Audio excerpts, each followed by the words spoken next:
আসসালামু আলাইকুম ওয়া রাহমাতুল্লাহি ওয়া বারাকাতুহু। বিসমিল্লাহির রহমানির রহিম। আল্লাহ তাআলা কুরআন ও হাদিসের মাধ্যমে আমাদের জীবনের প্রতিটি দিক নির্দেশ করেছেন।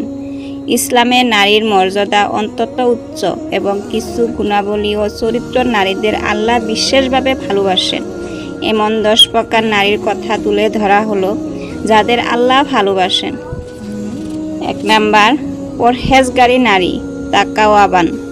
যে নারী আল্লাহকে ভয় করে, নামাজ রোজা আদায় করে এবং হারাম থেকে নিজেকে বাঁচিয়ে রাখে, আল্লাহ তাকে ভালোবাসেন। 2 নাম্বার, নম্র ও বিনয়ী নারী।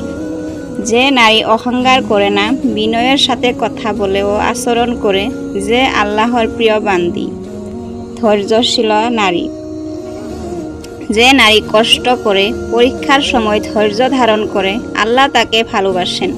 আল্লাহ কুরআনে বলেন, নিশ্চয় আল্লাহ ধৈর্যশীলদের সাথে আছেন।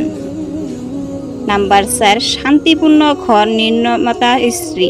যে নারী তার স্বামীর প্রতি অনুগত, ঘরকে শান্তির নীড় বানায় এবং সন্তানদের ইসলামীভাবে গড়ে তোলে, সে আল্লাহর কাছে প্রিয়।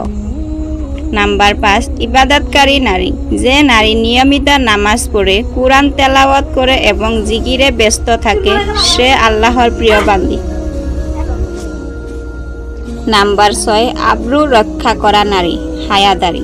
যে নারী পর্দা করে, নিজেকে পুরুষদের দৃষ্টি থেকে হেফাজত করে, আল্লাহ তাকে ভালোবাসেন। নাম্বার 7, সন্তুষ্টি প্রকাশকারী নারী। যে নারী তার সামান্যতে সন্তুষ্ট থাকে, জীবনসঙ্গীর উপর অসন্তুষ্ট হয় না, তার প্রতি আল্লাহর বিশেষ রহমত বর্জিত হয়। নাম্বার 8, সত্যবাদী নারী। যে নারী মিথ্যা থেকে দূরে থাকে, সবসময় সত্য কথা বলে এবং মানুষকে সত্য পথে আহ্বান করে, সে আল্লাহর ভালোবাসা পায়। নাম্বার 9, ক্ষমাশীলা নারী। যে নারী মানুষের ভুল ত্রুটি ক্ষমা করে দেয়, সে আল্লাহর কাছেও ক্ষমা লাভ করে এবং আল্লাহর তার উপর সন্তুষ্ট হন। নাম্বার 10, দানশীল বা সহানুভূতিশীল নারী।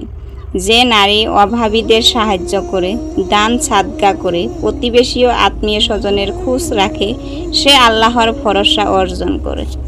ধন্যবাদ।